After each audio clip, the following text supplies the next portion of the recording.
بسم اللہ الرحمن الرحیم۔ حضرات محترم، ہماری ہفتہ وار مجلس ذکر و دعا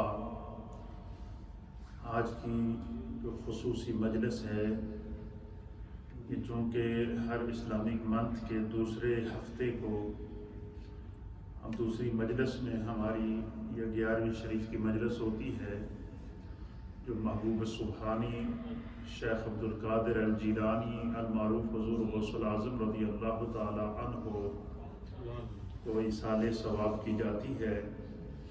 آج کی خصوصی مجلس ہے انشاءاللہ العزیز۔ اس وقت امت مشکل دور سے گزر رہی ہے، مشکلات کا وقت ہے، ہر طرف غموں کے پہاڑ ہیں، آزمائشیں ہیں، بیماریاں ہیں، وبائیں ہیں۔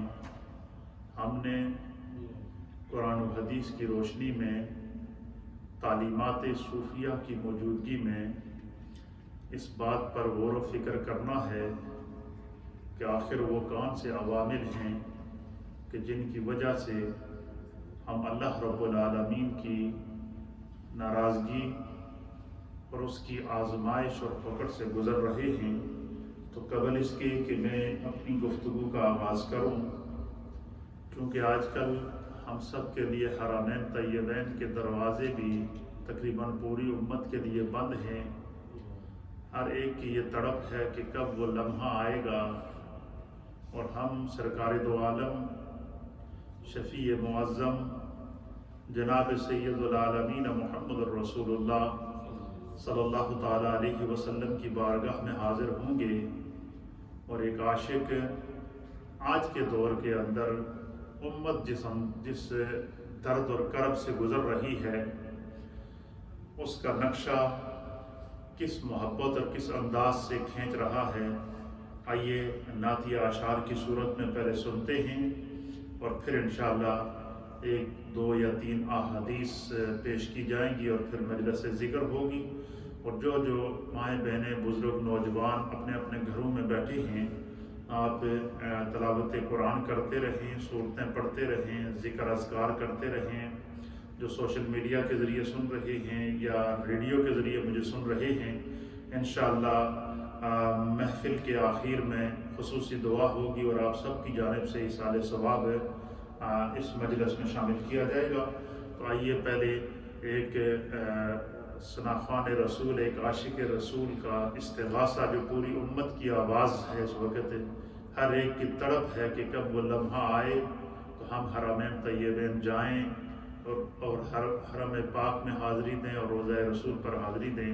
آئیے نعتیہ اشعار سنتے ہیں۔ جا زندگی مدینے سے جھونکے ہوا کے لا،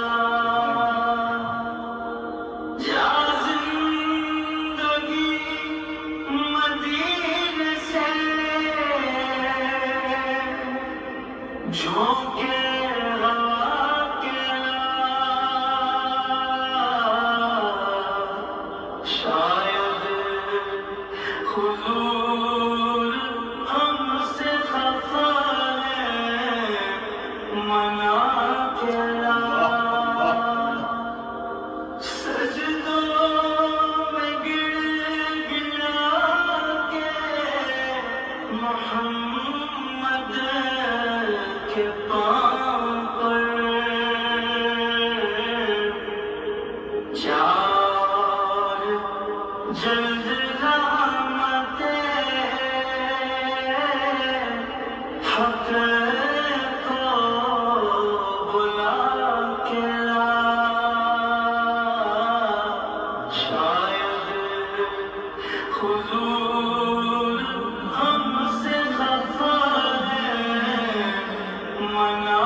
کچھ دم بھی اپنا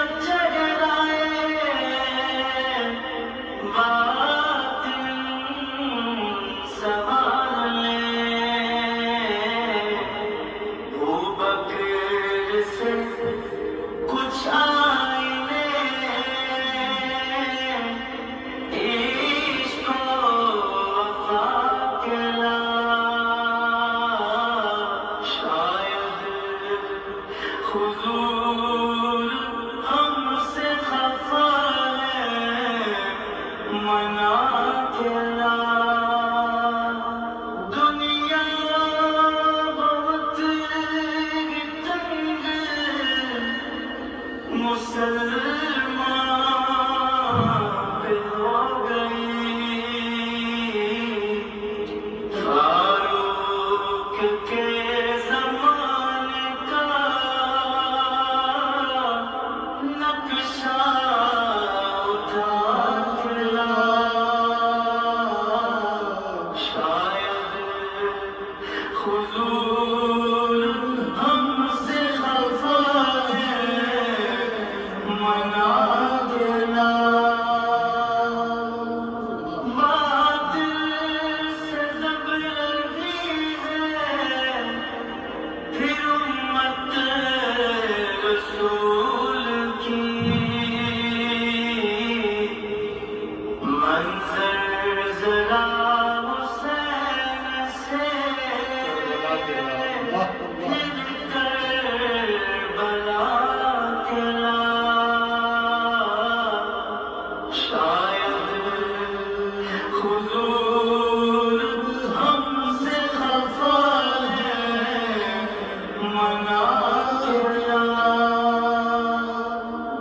کس منہ سے پیش ہوگا مظفر حضور حق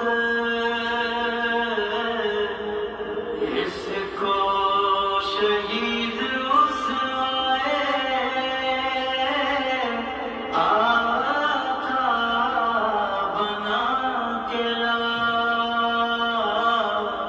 شاید حضور ہم سے خفا ہے منا کے لا منا کے لا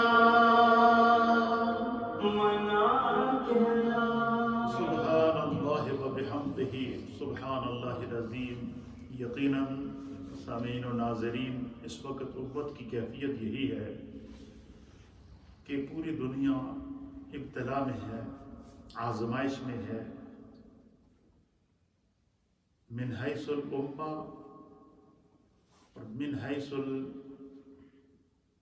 اہل ایمان ہم اس وقت بڑی آزمائش سے گزر رہے ہیں۔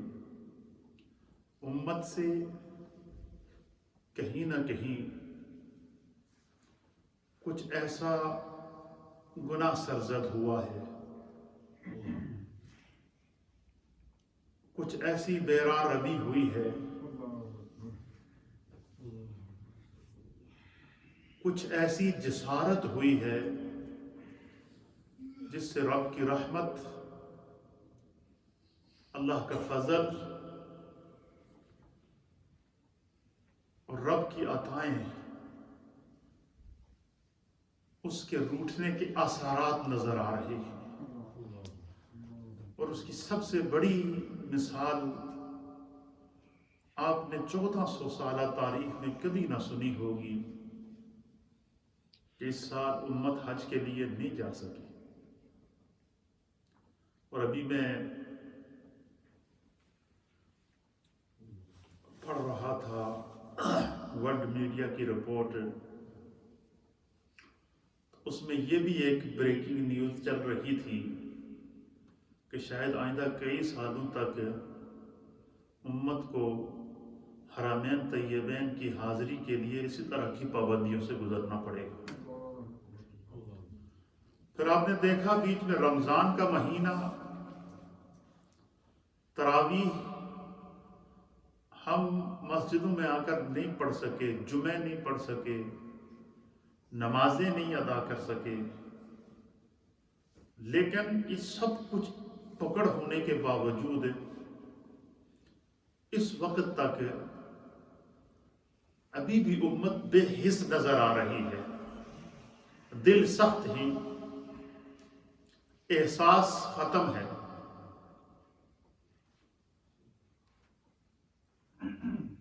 چونکہ آج محبوب سبحانی، قطب ربانی، شہباز لامکانی الشیخ عبد القادر الجیلانی المعروف حضور غوث العظم رضی اللہ تعالی عنہ کا یوم اور آپ کی یاد میں اور آپ کی تعلیمات اور افکار کے عنوان سے یہ مجلس ہماری سجی ہے، جسے سوشل میڈیا کے ذریعے آپ پوری دنیا میں اس وقت دیکھ رہے ہیں اور ریڈیو کے ذریعے آپ اپنے اپنے گھروں میں اس وقت اس کو سن رہے ہیں۔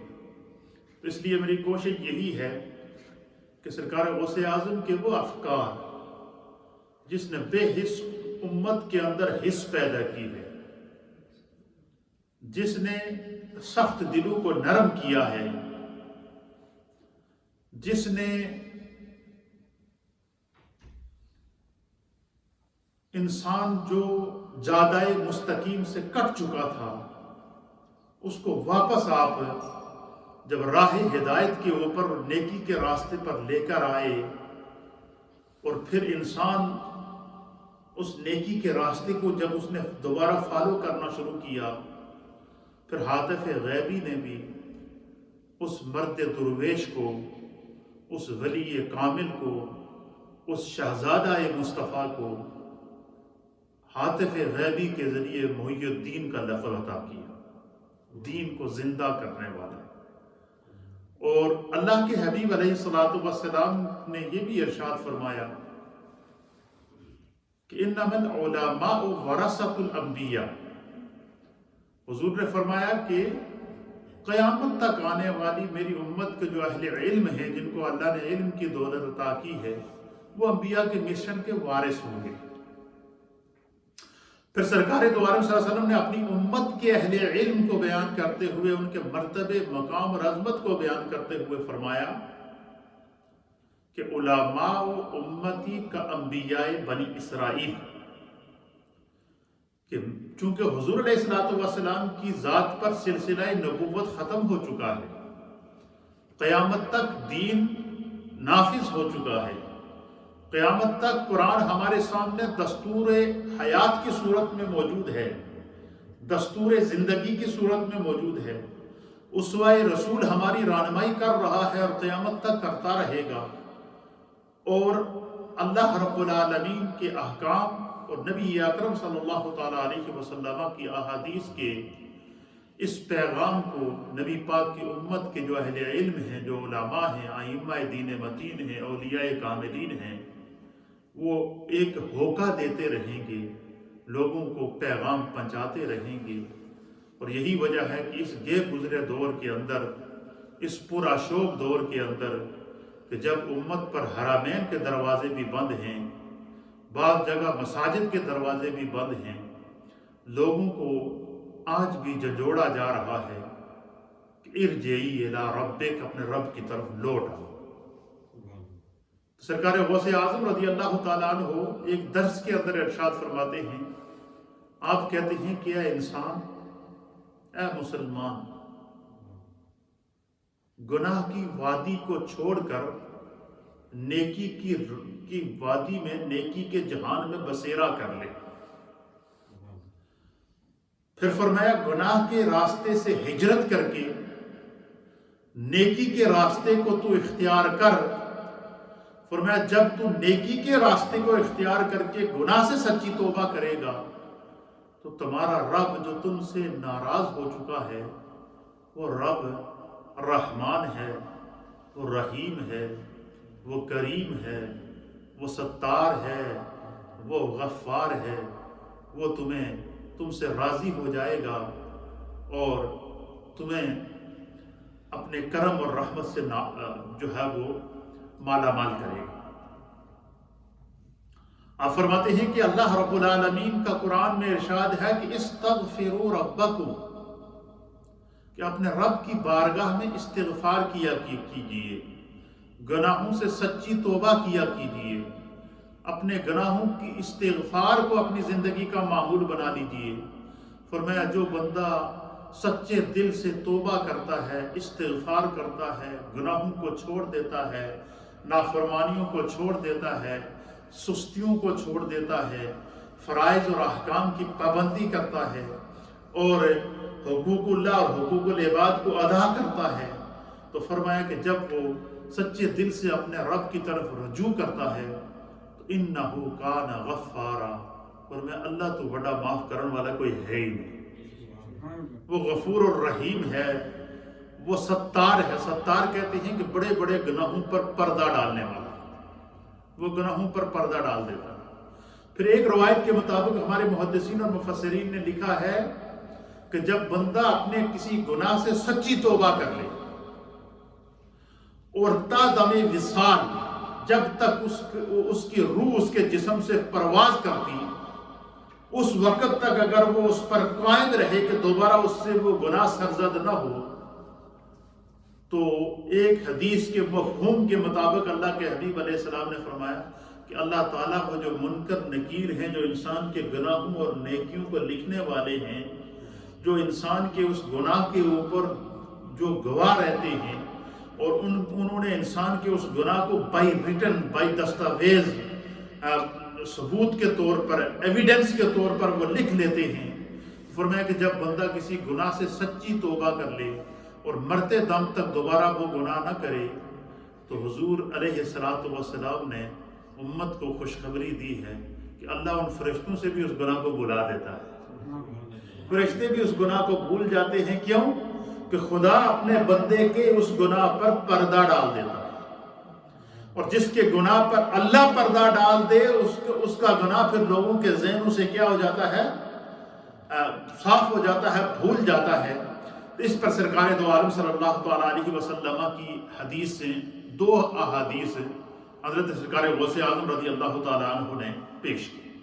آپ فرماتے ہیں کہ میرے آقا و مولا جناب سید العالمین محمد الرسول اللہ صلی اللہ تعالیٰ علیہ وسلم نے ارشاد فرمایا، عن عبداللہ رضی اللہ تعالیٰ عنہ، عن عبداللہ ابن مسعود رضی اللہ تعالیٰ عنہ، حضرت عبداللہ بن مسعود رضی اللہ تعالیٰ عنہ اس حدیث کے راوی ہیں۔ آپ بیان کرتے ہیں کہ قال رسول اللہ صلی اللہ تعالیٰ علیہ وآلہ وسلم، کہ رسول اکرم نور مجسم جناب سید العالمین محمد الرسول اللہ صلی اللہ تعالیٰ علیہ وآلہ وسلم نے ارشاد فرمایا، التائب من الذنب، گناہوں سے سچی توبہ کرنے والا۔ تائب کہتے ہیں اس شخص کو جو گناہوں سے سچی توبہ کر لے، اور ایسی توبہ کر لے کہ زندگی کے آخری سانس تک دوبارہ وہ گناہ اس سے سرزد نہ ہو۔ اور اسی توبہ کو اللہ تعالیٰ نے قرآن کے اندر توبۃ نصوحا کہا۔ وَتُوبُوا، اللہ فرماتا ہے وَتُوبُوا إِلَى اللَّهِ توبۃ نصوحا، اپنے رب کی طرف سچی توبہ کرو، اور ایسی توبہ کرو جو توبۃ نصوحا ہو۔ توبۃ نصوحا اس توبہ کو کہتے ہیں کہ جب بندہ کسی گناہ کو چھوڑ دے تو زندگی کے آخری سانس تک پھر اس گناہ کے قریب نہ جائے۔ گناہ کی وادی کو جب بندہ چھوڑ کر، گناہ کی وادی سے جب بندہ ہجرت کر کے نیکی کی وادی کے اندر بسیرا کر لے، گناہ کی وادی کو چھوڑ کر جب بندہ نیکی کے جہان کے اندر جو ہے وہ ڈیرا لگا لے اور نیکی کو اپنی زندگی کا شعار بنا لے، تو فرمایا کہ پھر کیا ہوتا ہے؟ حضور نے فرمایا التائب من الذنب، گناہوں سے سچی توبہ کرنے والا، کمن لا ذنب لہ، اللہ کے نزدیک اس طرح ہو جاتا ہے کہ جیسا کہ اس نے کبھی گناہ کیا ہی نہیں۔ یعنی اللہ اس طرح، اللہ اتنا بڑا ستار ہے، اتنا بڑا غفار ہے، اتنا بڑا رحیم ہے، اتنا بڑا کریم ہے، اتنا بڑا وہ غفور الرحیم ہے کہ حضور فرماتے ہیں کہ جب بندہ سچے گناہ سے سچی توبہ کر کے اس گناہ کو زندگی بھر اگر نہیں کرے گا تو وہ اس طرح ہو جاتا ہے کمن لا ذنب لہ، کہ گویا کہ اس نے کبھی زندگی میں گناہ کیا ہی نہیں۔ اور بعض روایات کے مطابق اس طرح ہے کہ اللہ تعالیٰ اس کو اس طرح کر دیتا ہے کہ کولدتہ امہ، گویا کہ اس کی ماں نے اسے ابھی جنم دیا۔ یعنی جس طریقے سے آپ دیکھیں آج کا دور سائنس کا دور ہے، کمپیوٹر کا دور ہے، تو ہم کمپیوٹر کے اوپر جب کسی چیز کو ٹائپ کرتے ہیں تو اس کو اگر ہمیں چاہیں کہ اس کو ہم وہاں سے ہٹا دیں تو ہم اس کو ریموو کر دیتے ہیں یا ڈیلیٹ کر دیتے ہیں۔ تو ایک ڈیلیٹ ہوتا ہے فار ایور، اور ایک ڈیلیٹ ہوتا ہے کہ وہ اس کو بندہ دوبارہ واپس لانا چاہے تو کاپی کر کے واپس لا سکتا ہے۔ تو اس حدیث کا مفہوم یہ ہے کہ اللہ کے حبیب نے فرمایا کہ بندہ جب گناہ کو اپنے ذہن سے ڈیلیٹ کر دے، جب بندہ گناہ کو اپنی سوچ سے، اپنی تھنکنگ سے ریموو کر دے، فرمایا کہ پھر اس وہ گناہ جب بھی یاد آئے تو آنسو بہائے، اسی وقت پھر توبہ کرے، پھر توبہ کرے، پھر توبہ کرے، استغفار کو اپنی زندگی کا معمول بنا لے۔ فرمایا کہ جب بندہ استغفار کرتا ہے، توبہ کرتا ہے اور استغفار کو اپنی زندگی کا شعار بنا لیتا ہے، تو فرمایا اللہ تعالیٰ دنیا میں جو مشکلات ہوتی ہیں، آزمائشیں ہوتی ہیں، وہ نکال دیتا ہے۔ حتیٰ کہ حضرت خواجہ حسن بصری رحمۃ اللہ تعالیٰ علیہ کے پاس 3-4 قسم کے بندے آئے۔ ایک بندے نے کہا کہ میں فلاں علاقے سے آیا ہوں، اس علاقے میں اتنا عرصہ ہو گیا بارشیں نہیں ہو رہی ہیں، قحط پڑا ہوا ہے، لوگ بھوک سے مر رہے ہیں، جانور پیاسے ہیں، پرندے تڑپ رہے ہیں، فصلیں سوکھ چکی ہیں اور لوگ بلک بلک کر مر رہے ہیں، پانی کا ایک گھونٹ بھی وہاں نظر نہیں آتا۔ حضور آپ اللہ کے ولی ہیں، آپ کی بارگاہ میں آیا ہوں کہ آپ اللہ کی بارگاہ میں دعا کریں کہ خدا اس بستی والوں پر بارش نازل کر کے ان سے عذاب کو اٹھا لے، اس آزمائش سے اٹھا لے، اس قحط کو اٹھا لے۔ تو حضرت خواجہ حسن بصری نے ان سے فرمایا کہ سارے گاؤں والے جمع ہو کر اجتماعی طور پر استغفار کرو، اللہ بارش نازل کر دے۔ فرمایا کہ اس نے قرآن میں ارشاد فرمایا کہ جو بندے سچی استغفار کرتے ہیں، اللہ تعالیٰ ان کے اوپر بارش نازل کرتا ہے، رزق کی فراوانی کرتا ہے، ان کی مشکلات اور قحط کو دور کرتا ہے۔ پھر اسی مجلس میں ایک شخص آیا، اس نے کہا جی کہ حضور میں لا اولاد ہوں، میرے پاس اولاد نہیں ہے، عرصہ دراز ہو گیا شادی کیے ہوئے، اور میں نے ڈاکٹروں کے پاس، حکیموں کے پاس، طبیبوں کے پاس میں بھی گیا ہوں، میری بیوی بھی گئی ہے، اور ڈاکٹروں اور حکیموں کی رپورٹ یہ ہے کہ ہم لوگ بالکل ٹھیک ہیں، کوئی ایسی بات نہیں ہے، لیکن اولاد نہیں ہے، پریشانی بڑی ہے۔ تھوڑے کو اسی حاضر ہویا اللہ دی بارگاہ بھی تھوڑا وسیلہ پیش کر دیں، تسی رب دی بارگاہ بھی جدوں بھی ہاتھ اٹھاؤ تو ساڈے واسطے دعا کرو، خدا سانو اولاد دے دے۔ حضرت خواجہ حسن بصری رحمۃ اللہ علیہ نے ان سے کہا کہ میں تو تمہارے لیے دعا کروں گا، لیکن میں تمہیں ایک بات بتاتا ہوں، وہ یہ کہ اپنی زندگی کے ہر گناہ سے سچی توبہ کر کے اللہ کی بارگاہ میں کثرت سے استغفار کرو، خدا تمہیں اولاد عطا فرمائے گا۔ اسی طریقے سے مختلف قسم کے لوگ مختلف قسم کی آپ کی بارگاہ کے اندر جو ہے وہ گزارشات لے کر آئے، مختلف قسم کے مسائل لے کر آئے، مختلف قسم کی پریشانیاں لے کر آئے، مختلف قسم کے دکھ لے کر آئے۔ ہر ایک کو حضرت خواجہ حسن بصری نے ایک ہی وظیفہ بتایا کہ اپنے گناہوں سے سچی توبہ کرو، اللہ تمہارا یہ مسئلہ حل کر دے گا۔ آج امت مشکل میں ہے، اس کی وجہ یہ ہے کہ ہم اجتماعی طور پر گناہ گار ہیں، اجتماعی طور پر گناہ کر رہے ہیں، ہمارے گھروں میں گناہ ہو رہے ہیں، پرواہ نہیں، ہمارے سامنے ہماری اولادیں گناہ کر رہی ہیں، ہمیں پرواہ نہیں، اولادوں کے سامنے ماں باپ گناہ کر رہے ہیں، ہمیں پرواہ نہیں، ہماری مسجدیں ویران پڑی ہوئی ہیں، ہمیں پرواہ نہیں ہے، ہمارے گھروں میں اذان کی آواز جاتی ہے، ہمیں پرواہ نہیں ہے۔ اس لیے یہ مشکلات ہیں، یہ من حیث الامہ، ہمیں لوٹ کر واپس اپنے رب کی طرف آنا ہوگا۔ تو سرکار غوث اعظم کیا فرماتے ہیں کہ اے بندہ مومن، گناہ کی وادی سے ہجرت کر کے ایک دفعہ دوبارہ نیکی کی وادی میں آ تو صحیح، پھر دیکھ اللہ تیرا کیسے بھلا کرتا ہے، خدا تیری مشکلات کیسی دور کرتا ہے، اللہ تیری ضرورتیں کیسی پوری کرتا ہے، اور خدا کس طرح سچی توبہ کرنے والوں کی ضرورتیں پوری کرتا ہے۔ اس کے اوپر سرکار غوث اعظم رضی اللہ تعالیٰ عنہ نے سرکار دو عالم صلی اللہ علیہ وسلم کی دوسری حدیث بھی نقل فرمائی ہے، جس کو امام ابو داؤد نے سنن ابو داؤد کے اندر نقل فرمایا ہے، اور اسی طریقے سے دیگر محدثین امام حاکم نے بھی اس کو نقل فرمایا ہے، اور اس حدیث کے راوی ہیں حضرت عبداللہ ابن عباس رضی اللہ تعالیٰ۔ نبی پاک کے صحابہ میں سے اکثر صحابہ کا نام عبداللہ تھا۔ اس سے پہلی جو حدیث تھی وہ حضرت عبداللہ بن مسعود سے روایت تھی۔ یہ جو حدیث ہے یہ حضرت عبداللہ ابن عباس، یہ نبی پاک صلی اللہ علیہ وسلم کے چچا کے بیٹے تھے، حضرت عبداللہ ابن عباس سے یہ حدیث روایت تھی۔ اور پھر اس کی ایک جو ہے وہ حضرت عبداللہ ابن عمر، حضرت فاروق اعظم کے بیٹے کا نام بھی عبداللہ تھا۔ تو حضور علیہ الصلوۃ والسلام نے عبداللہ نام پسند کیا ہے، اور نبی پاک صلی اللہ علیہ وسلم نے حارث بچوں کے جو نام رکھتے ہیں تو حضور نے عبداللہ نام کو پسند کیا ہے، بچوں کے جو نام رکھتے ہیں حضور نے حارث نام کو پسند کیا ہے۔ اسی طریقے سے جو ہے وہ نبی پاک صلی اللہ علیہ وسلم نے فرمایا کہ جس نے اپنے بیٹے کے نام کے ساتھ محمد رکھا ہے اللہ اس کو جہنم کی آگ سے آزاد کر دے. تو اسی طریقے سے جو ہے وہ یہ حدیث ہے حضرت عبداللہ ابن عباس سے. حضرت غوث اعظم کہتے ہیں کہ جب بندہ سچی توبہ کر کے گناہ کی وادی سے ہجرت کر کے نیکی کے جہان میں قدم رکھ لیتا ہے پھر خدا اس کی کیسے حفاظت کرتا ہے. اس کی آپ نے ایک مثال تو یہ دی ہے کہ جس طرح کہ اللہ تعالیٰ نے قرآن میں ہمیں اشارہ دیا ہے. کیسے؟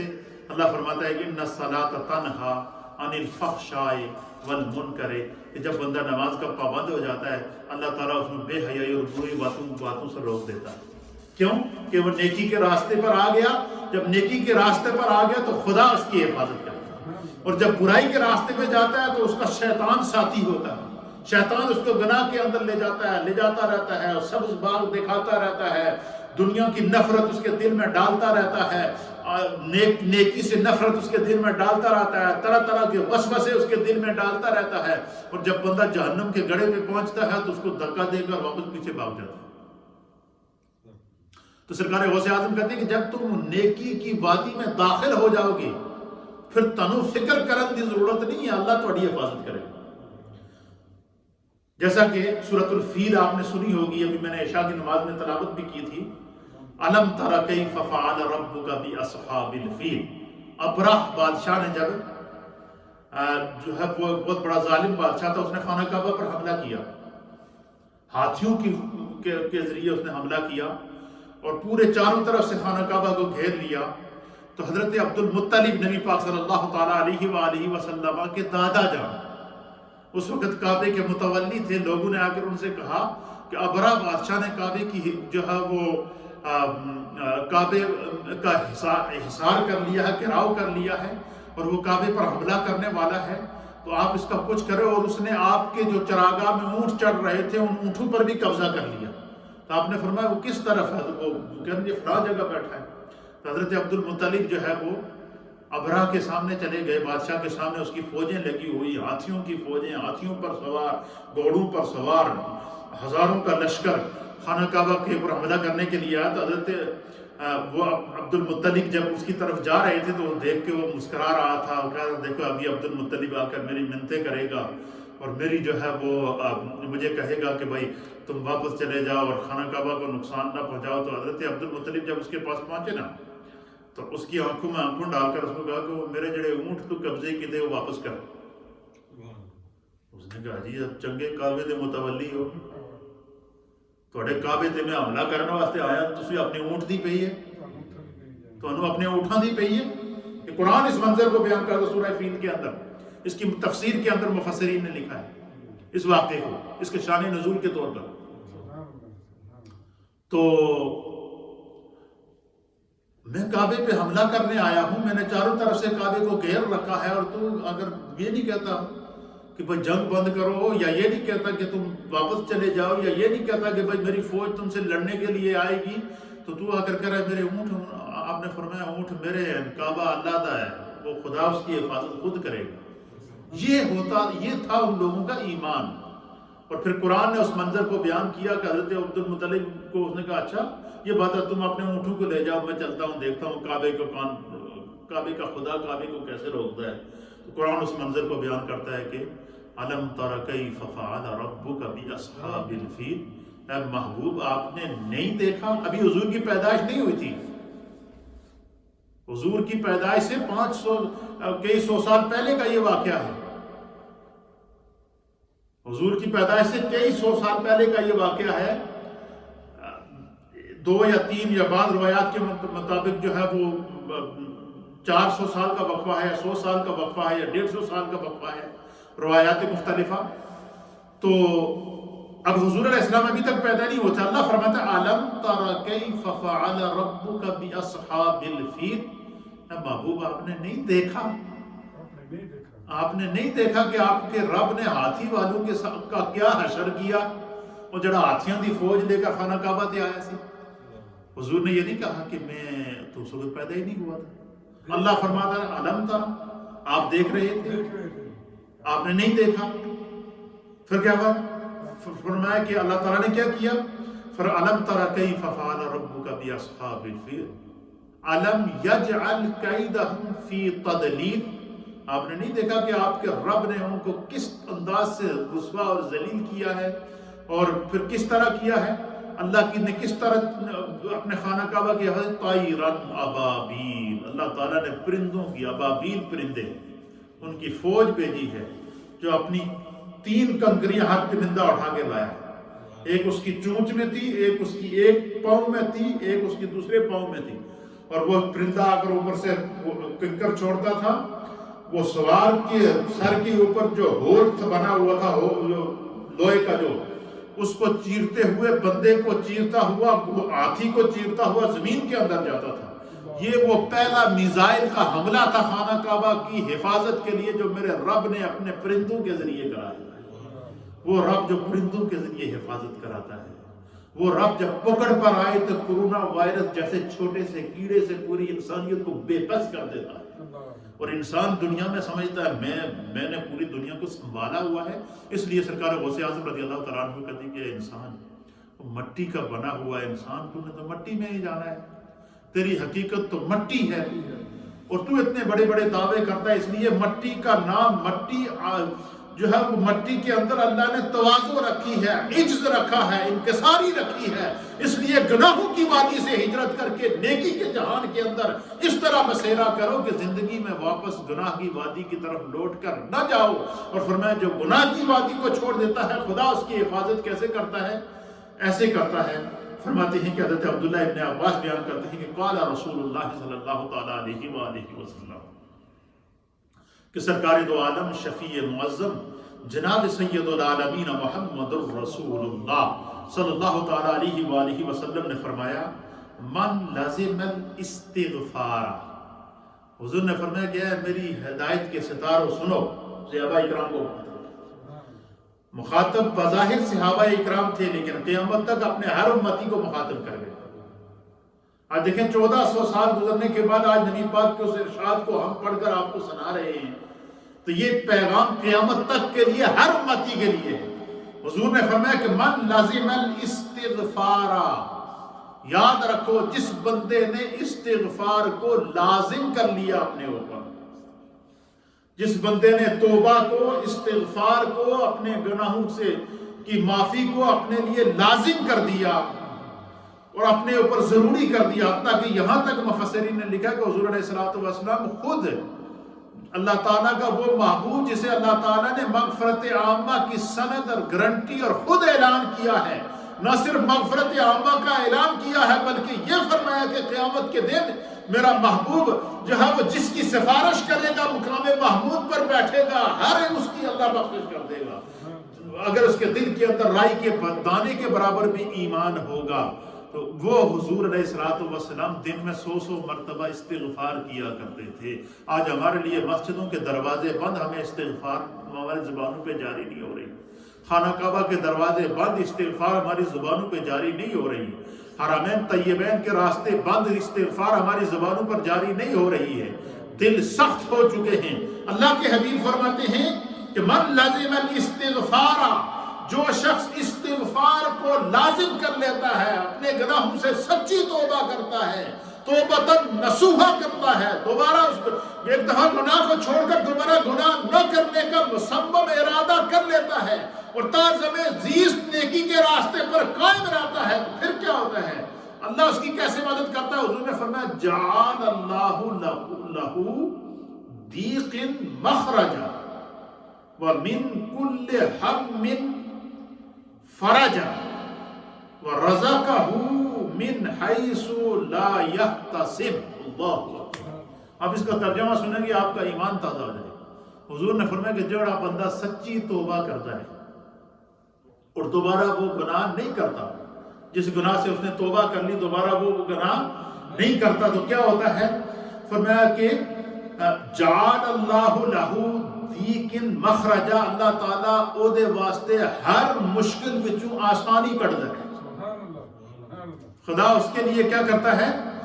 ہر مشکل سے اللہ اس کے لیے راحت کا راستہ نکال دیتا ہے، ہر مشکل سے اللہ اس کے لیے، ہر تنگی سے اللہ اس کے لیے آسانی پیدا کر دیتا ہے۔ اس کو پتہ ہی نہیں ہوتا مشکل کیسے آئی اور کیسے چلی گئی۔ ایک ہوا کے جھونکے کی طرح آزمائش آئی اور ہوا کے جھونکے کی طرح گزر گئی. کیوں؟ اللہ دیکھتا ہے کہ میرے اس بندے نے آدھی رات کو اٹھ کر سر سجدے میں رکھ کر، اس بندے نے اٹھ کر سر سجدے میں رکھ کر آنسو بہا کر مجھ سے استغفار کی ہے، معافی مانگی ہے، اپنے گناہوں کو یاد کر کے، ایک ایک گناہ کو یاد کر کے سچے دل سے توبہ کی ہے. تو فرمایا کہ اللہ تعالیٰ اس کے لیے مشکلوں سے آسانیاں نکالے گا، اور اس طرح نکالے گا کہ اس کو جو ہے وہ اس کے وہم و گمان میں بھی نہیں ہوگا کہ اللہ تعالیٰ اس کے لیے جو ہے وہ کس طرح آسانیاں پیدا کرے گا. صرف یہی نہیں، پھر حضور نے فرمایا کہ وَمِن كُلِّ هَمٍّ فَرَجًا، اللہ تعالیٰ اس کے غموں کو بالکل دور کر دے گا، اس کے دکھوں کو راحت میں بدل دے گا، اس کی تکلیف کو اللہ تعالیٰ سکون میں بدل دے گا، اس کی مشکل کو اللہ راحت میں بدل دے گا، اس کی ہر طرح کی پریشانی کو اللہ تعالیٰ جو ہے وہ خوشی میں بدل دے گا. صرف کیا کرے بندہ؟ سچے دل سے استغفار کرے. اسی لیے صوفیاء اکرام کہتے ہیں کہ بندہ چلتے پھرتے اٹھتے بیٹھتے ڈرائیونگ کرتے ہوئے جیسے بھی بندہ ہو، وہ دل کے اندر یہ ضرور پڑھا کرے استغفر اللہ ربی من کل ذنب واتوب الیہ، استغفر اللہ ربی من کل ذنب واتوب الیہ. اے جڑا پنجواں کلمہ اسی پڑھ دیا نا، یہ پانچویں کلمے کا نام ہی کلمہ استغفار ہے.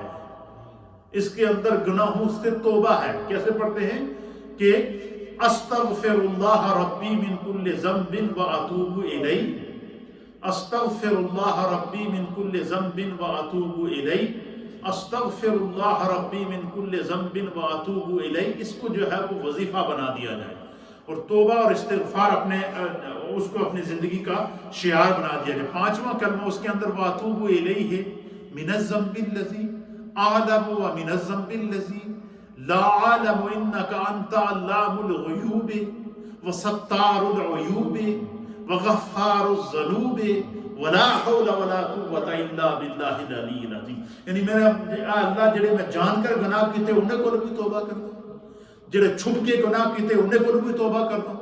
میرے جڑے گناہ لوگوں نے جو مجھے گناہ کرتے ہوئے دیکھا ہے، میں ان گناہوں سے بھی توبہ کرتا ہوں. میں سرًا وعلانیۃً، جڑے اندر چھپ کے گناہ کیتے ہیں انہاں تو بھی توبہ کرتا ہوں، جڑے اعلانیہ گناہ کیتے ہیں ان کی طرف سے بھی توبہ کرتا ہوں، اور تیری طرف سچے دل سے توبہ اور رجوع کرتا ہوں. حضور نے فرمایا جڑا بندہ اس طرح دی استغفار کرتا ہے اس کو کیا آتا ہے؟ جعل اللہ لہ ضیق مخرجا، اللہ تعالیٰ اس دی مشکلوں وچوں آسانی کر دے. اس کی آزمائشوں کو اللہ تعالیٰ اس کو آزمائشوں سے خدا نکال دیتا ہے، پریشانیوں سے اللہ نکال دیتا ہے. میرے پاس لوگ آتے ہیں اور اکثر ٹیلی فون کے ذریعے، اور اکثر لوگ پریشانیوں کا اظہار کرتے ہیں. بچوں کی پریشانی ہے، بچے کی پریشانی ہے، بچی کی پریشانی ہے، اس مشکلات میں ہے. تو اس مشکل کا ایک ہی حل ہے، بچوں کو بھی استغفار کا عادی بنائیں، خود بھی استغفار کریں. انشاءاللہ جڑا بندہ اپنی زندگی میں سچے دل سے توبہ کر رہے اس سے بڑا کامیاب انسان کوئی ہے ہی نہیں، وہ دنیا کا سب سے بڑا امیر آدمی ہے. تو حضور نے فرمایا کہ وَمِن كُلِّ هَمٍّ فَخَرَجَ، اللہ تعالیٰ نے فرجا، اللہ تعالیٰ اس کو ہر غم، اس کے غم کو اللہ کیا کرے گا؟ راحت میں بدل دے گا. اس کا آسان ترجمہ کیا ہے؟ اللہ تعالیٰ اس دے دکھاں تے مرم لا دے گا. یہ اس کا آسان ترجمہ ہے کہ کیا نبی پاک نے فرمایا کہ جڑا بندہ سچی توبہ کرتا ہے اپنے گناہوں سے، جو بندہ اپنے گناہوں سے استغفار کرتا ہے، توبہ کرتا ہے، تو خدا بندے قدوس اس دے دکھاں دے اتے مرم لا چھوڑتا ہے، اس کے دکھوں کا مداوا کرتا ہے، اللہ اس کے دکھوں کو مٹا دیتا ہے، اس کے دکھوں کو اللہ راحت میں تبدیل کر دیتا ہے. آپ مجھے بتائیں کہ یہ کیا اس کا تھوڑا کرم ہے کہ ہم اپنے سامنے دن میں کتنی لاشیں اٹھتے ہوئے دیکھتے ہیں، اپنے پیاروں کو اپنے ہاتھوں سے منو تلے مٹی کے نیچے ڈال کے آتے ہیں، لیکن کچھ دنوں کے بعد آپ نے دیکھا کہ ایک دم سکون سا آ جاتا ہے. وجہ کیا ہے؟ ہم اللہ کی رضا پہ راضی ہیں. خدا اس غم کو بلا دیتا ہے، اللہ دکھ سے خوشی اور راحت نکالتا ہے. صرف یہی نہیں، فرمایا استغفار کا پہلا فائدہ کیا ہے کہ اللہ تعالیٰ مشکل کو بھی آسانی کر دیتا ہے. دوسرا فائدہ کیا ہے کہ اللہ تعالیٰ غمان و خوشیاں بھی بدل دیتا ہے. اور تیسرا فائدہ کیا ہے استغفار کا؟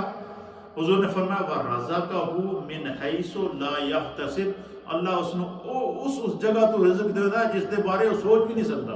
اس دا آسان ترجمہ کی ہے، اس دا آسان ترجمہ ہے کہ خدا اس نو غیب تو رزق دیندا ہے، اللہ اس کے کام کرتا ہے، اس کی ضرورتیں خدا پوری کرتا ہے، اس کو جب کسی چیز کی ضرورت آتی ہے تو اللہ اس کے لیے اسباب پیدا کر دیتا ہے، خدا لوگوں کے دلوں میں ڈال دیتا ہے کہ یہ بندہ میرے لیے ہے، من کان للہ وکان اللہ لہ، جڑا خدا کا ہو جاتا ہے خدا اس کا ہو جاتا ہے۔ اور نبی پاک نے فرمایا کہ اگر زندگی میں چاہتے ہو کہ اللہ تہاڈی ہر مشکل کو دور کرے، فرمایا سچے دل سے توبہ کرو۔ فرمایا اگر زندگی میں چاہتے ہو کہ خدا تمہیں ہر تنگی سے نکال کر آسانیاں عطا کرے، فرمایا سچے دل سے استغفار کرو۔ فرمایا کہ اگر تم چاہتے ہو کہ اللہ تمہیں رزق کی فراوانی عطا فرما دے اور اللہ غیب دا ایسا رزق عطا فرمائے، خدا غیب سے رزق کے ایسے خزانے عطا فرمائے کہ من حیث لا یحتسب، جس کا تمہیں گمان بھی نہ ہو، جس کے بارے میں تم سوچ ہی نہ سکو کہ اتنا بڑا کرم، یہ خدا مجھے اتنا رزق دے رہا ہے، میں سوچ بھی نہیں سکتا۔ کیوں؟ حضور نے فرمایا سچے دل سے توبہ کرنی ہے۔ تو اس لیے دیکھیں نبی پاک صلی اللہ تعالیٰ علیہ وسلم نے ایک اور حضور علیہ السلام نے سائن دیے ہیں۔ حضور نے فرمایا اپنے رب کو منانے کا ایک سائن اور ہے، وہ کیا ہے؟ حضور نے فرمایا جو بندہ آدھی رات کو اٹھ کر نماز تہجد پڑھ کر اپنے رب کی طرف متوجہ ہوتا ہے، فرمایا بس وہ ہوتا ہے، اس کا رب ہوتا ہے، اللہ کی رحمت آسمان دنیا سے اس کو پکار رہی ہوتی، مانگ کی مانگتا ہے، اپنے رب کی بارگاہ میں دعا کر، خدا تیری دعا کو قبول کرے گا، توبہ کر، اللہ تیری توبہ کو قبول کرے گا، جو مانگنا ہے اپنے رب سے مانگ، خدا تمہیں عطا فرمائے گا۔ تو اس لیے میرے دوستوں، میرے بزرگوں، میری مائیں، میری بہنیں جو سوشل میڈیا کے ذریعے اس وقت پوری دنیا میں آپ مجھے دیکھ رہے ہیں اور ریڈیو کے ذریعے آپ گھروں میں اس مجلس کو سن رہے ہیں اور جو اس مجلس میں موجود ہیں، ہم سب نے صرف یہ نہیں کہ اس کان سے سن کر اس سے نکال دینا ہے، ہم نے اپنی اصلاح کرنی ہے، ہم نے اصلاحی گفتگو چھوڑ دی ہے، ہم نے رجوع اللہ چھوڑ دیا ہے، ہمارے دل سخت ہو چکے ہیں، اور جب دل گناہ کا عادی ہو جائے تو دل سیاہ ہو جاتا ہے، اور حضور نے فرمایا کہ جس کا دل سیاہ ہو جائے تو اس میں نیکی اور بدی کی تمیز ختم ہو جاتی ہے۔ آج ہم اس ابتلا کے دور سے گزر رہے ہیں، ہمارے سامنے مسجد کے دروازے بند، ہمیں پرواہ نہیں، دل سخت ہے، ہمارے سامنے حرمین طیبین کے دروازے بند، پرواہ نہیں، دل سخت ہے، ہمیں طرح طرح کی مشکلات سے گزرنا پڑ رہا ہے، پرواہ نہیں، دل سخت ہیں۔ اس لیے ہم نے ان دلوں کو چینج کرنا ہے۔ حضور نے فرمایا کہ اگر دلوں کا سکون چاہتے ہو تو پیسے میں نہیں ملے گا، دلوں کا سکون بنگلے میں نہیں ملے گا، دلوں کا سکون گاڑی میں نہیں ملے گا، یہ تو خدا کے انعامات ہیں تمہاری زندگی کے لیے اس نے کرم کیا ہے۔ اور فرمایا کہ دلوں کا سکون الا بذکر اللہ تطمئن القلوب، اللہ کے ذکر سے دلوں کو کیا ہوتا ہے؟ اطمینان حاصل ہوتا ہے۔ پھر نبی اکرم صلی اللہ تعالیٰ علیہ وآلہ وسلم نے ارشاد فرمایا کہ حضور علیہ السلام فرماتے ہیں کہ تیسری حدیث اس کے بعد انشاءاللہ ذکر کرتے ہیں، یہ بھی حضرت کمال کی بات ہے، وعن عبداللہ ابن عمر۔ آج میں نے جو تینوں حدیثیں پڑھی ہیں تینوں حضرت عبداللہ سے روایت ہیں، ایک عبداللہ ابن مسعود سے پہلی حدیث، دوسری حضرت عبداللہ ابن عباس سے، اور تیسری حضرت عبداللہ ابن عمر سے رضی اللہ تعالیٰ۔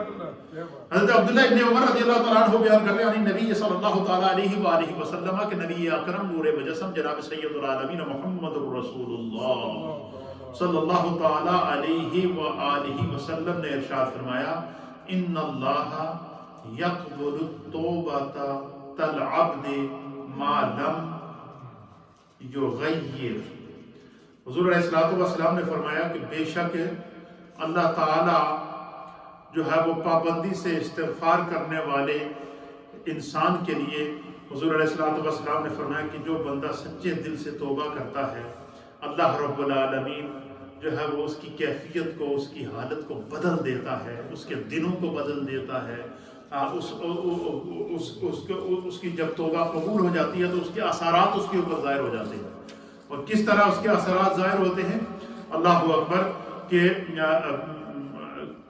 نبی اکرم صلی اللہ علیہ وسلم، عبداللہ ابن عمر کہتے ہیں کہ نبی اکرم فرمایا کہ انا کنا لن اقدو لرسول اللہ صلی اللہ تعالی علیہ وآلہ وسلم فی المجلس الواحد میعۃ مرۃ۔ فرماتے ہیں عبداللہ ابن عمر کہتے ہیں کہ نبی اکرم صلی اللہ تعالیٰ علیہ وآلہ وسلم کو میں نے اپنی آنکھوں سے دیکھا ہے کہ حضور ایک ایک دن میں 100 مرتن 100 مرتبہ ایک ایک مجلس میں 100 مرتبہ استغفار کیا. یعنی وہ محبوب جسے خدا نے معصوم عن الخطا پیدا کیا، وہ محبوب جو شافع یوم النشور ہے، وہ محبوب جو جس کی مغفرت عامہ کا اعلان میرا رب فرما رہا ہے، وہ محبوب جو قیامت کے دن جو ہے وہ مقام محمود پر بیٹھ کر حضرت آدم علیہ السلام سے لے کر اپنی امت تک ہر نبی کی امت کہ صاحب ایمان لوگوں کی سفارش اور شفاعت کرے گا، وہ محبوب حضرت عبداللہ ابن عمر کہتے ہیں دن میں 100 مرتبہ استغفار کیا کرتے تھے. اللہ اکبر. اس لیے ضرورت اس امر کی ہے کہ جو ہے وہ ہم سچے دل سے توبہ کر کے اپنے گناہوں کو یاد کر کے اپنے رب کی طرف رجوع کریں. ہمیں اس طرف آنا ہوگا، ہمیں اپنا گھر سنوارنا ہوگا، اپنا دل سنوارنا ہوگا، اپنے اعمال کو ساتھ لے کر اپنے رب کی بارگاہ میں جانا ہے. اور ورنہ قیامت کے دن اللہ فرماتا ہے کہ انسان کے اس کے اعضاء، اس کے ہاتھ اس کے خلاف گواہی دیں گے. اس کی ہاتھ کی انگلیوں کو اللہ زبان دے گا، وہ بولیں گے. جس جگہ انسان نے گناہ کیا حضور فرماتے ہیں کہ وہ جگہ بول پڑے گی. زمین کے جس حصے پہ انسان گناہ کرتا ہے وہ اس کے گناہ کے اوپر شاہد ہو جائے گا. اور فرمایا زمین کے جس حصے پر بندے نے نیکی کی ہے وہ اس کی گواہی دے گا. اس لیے ہمارے بزرگ علماء اور فرماتے ہیں کہ جب بندہ جماعت کے ساتھ نماز پڑھے تو جب جماعت سے فارغ ہو جائیں تو پھیل جائے. فانتشروا فی الارض، پھیل کے الگ الگ نماز پڑھا کرے. کیوں؟ جہاں اس کی اور وجوہات ہیں. ایک وجہ یہ ہے کہ مسجد کے مختلف کونے گواہی دیں. وہ کونا بھی گواہی دے کہ اس بندے نے اتنے بھی نماز پڑھی ہے، یہ کونا بھی گواہی دے کہ اس نے یہاں نماز پڑھی ہے، یہ بھی گواہی دے کہ اس نے یہاں نماز پڑھی ہے. فرمایا مختلف جگہوں پر بندہ جب نماز ادا کرتا ہے زمین کے وہ حصے اس کی نیکی کی گواہی دیتے ہیں. تو یہ آج کا درس تھا. چونکہ سرکار غوث اعظم رضی اللہ تعالیٰ عنہ نے جو اپنے اس درس کے اندر سبق جو موضوع قائم کیا تھا وہ تھا کہ کثرت سے استغفار کرو، اللہ تمہاری مشکلات دور کر دے گا. غوث اعظم پیغام دیتے ہیں کہ جب تم گناہ کی وادی کو چھوڑ کر گناہ کی وادی سے ہجرت کر کے نیکی کی وادی میں آؤ گے، اللہ رب العالمین تمہیں جو ہے وہ تمہارے لیے غیب سے مدد کے اسباب پیدا کرے گا. اللہ ہمیں دین کو سمجھنے کی توفیق عطا فرمائے. تھوڑا سا ذکر جو گھروں میں آپ نے پڑھا ہوا ہے وہ آپ میری مل کر دیں، انشاءاللہ میں دعا میں شامل کرتا ہوں. اللہم صلی علی نبینا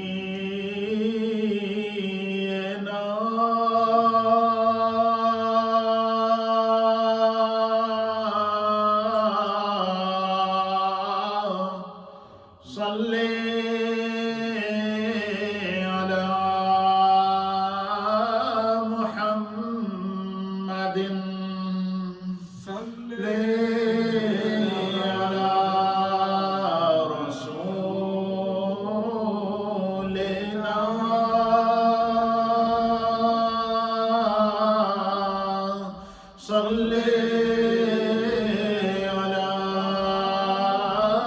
محمد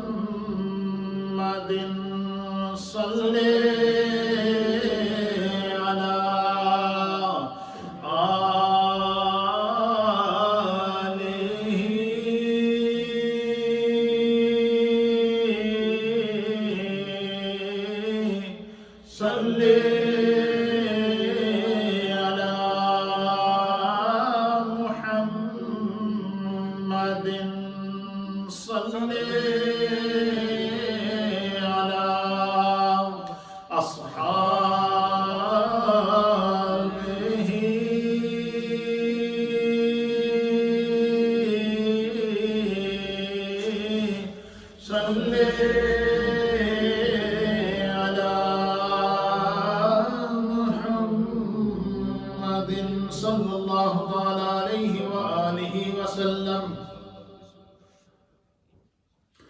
لا الہ الا اللہ لا الہ